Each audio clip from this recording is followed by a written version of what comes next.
मराठीला राजभाषेचा मान मिळावा यासाठी मराठी राजभाषा समितीनं राज्यव्यापी आंदोलन छेडलंय। याच आंदोलनाचा एक भाग म्हणून रविवार 10 जानेवारी रोजी पणजीच्या आझाद मैदानावर भव्य मेळावा आयोजित करण्यात आलाय। संध्याकाळी 3:30 ते 5:30 या कालावधीत होणाऱ्या या मेळाव्यात मराठी प्रेमींनी मोठ्या संख्येनं सहभागी व्हावं असं आवाहन समितीच्या पदाधिकाऱ्यांनी गुरुवारी पत्रकार परिषदेत केलंय।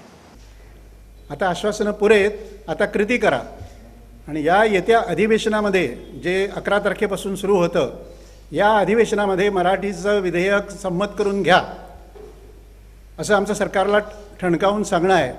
आणि जर हे झालं नाही तर त्याचे परिणाम तुम्हाला भोगावे लागतील, कारण मराठी प्रेमी लोकांनीच हे सरकार निवडून आणलेलं आहे। एवढी मेजॉरिटी कधीच नव्हती। 21 आमदार आज आहेत भारतीय जनता पक्षाकडे, 3 आमदार मगोचे आहेत आणि अपक्ष आमदारांचा सुद्धा पाठिंबा आहे। त्यामुळे हे विधेयक सहज संमत होईल, संमत व्हायला कोणतीही अडचण नाही।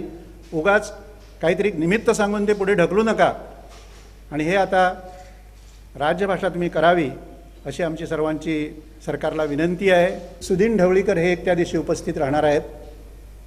त्यानंतर मग नरेश सावळे यांनी एक विधेयक विधानसभेमध्ये मांडलेलं आहे, त्यांनाही आम्ही बोलवलेलं आहे। त्यानंतर मग विष्णू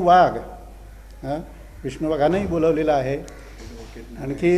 आणखी काही नावं आमच्याकडे अजून काही ह्याच्यात हे होतील। गोपाळराव मयेकर याचे अध्यक्ष असतील, ज्ञानेश्वरीचे गाढे उपासक आणि मराठीचे अभिमानी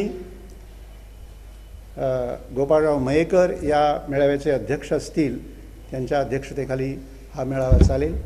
मराठीला राजभाषेचा दर्जा मिळावा यासाठी मराठी राजभाषा समितीनं राज्यव्यापी आंदोलन छेडलं असताना या आंदोलनाला खो घालण्यासाठी गोवा लोकशक्ती या संघटनेनं तयारी केली आहे। गोव्याची राजभाषा एकदा निश्चित झाली आहे, त्यामुळे या विषयाला पुन्हा हात लावल्यास शांत राहणार नाही असा इशारा संघटनेनं गुरुवारी पत्रकार परिषदेतून दिलाय।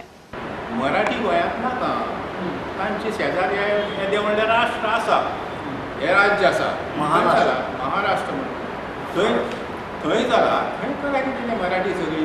हांगा आमकां मराठी नाकाच अशी